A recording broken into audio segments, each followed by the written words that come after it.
Welcome to Samba Samba. Enjoy the video. You begin by confirming domain ownership and opening your registrar or DNS provider console. This gets you straight to work.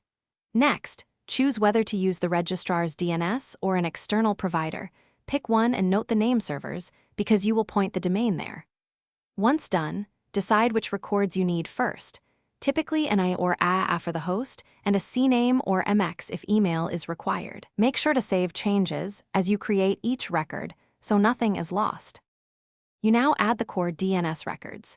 Create A or A records mapping hostnames to IP addresses, and include both the root at and www entries as needed.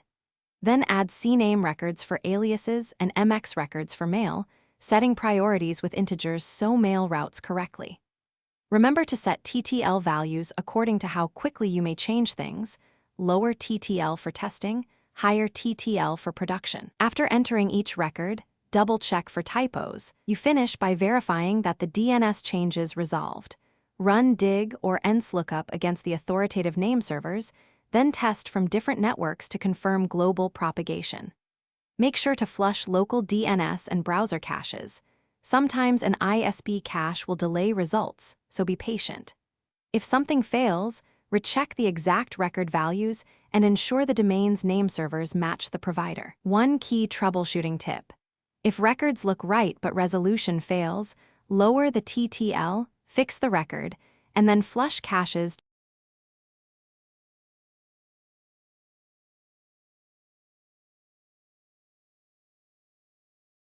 Thanks for watching. Consider subscribing if we helped you.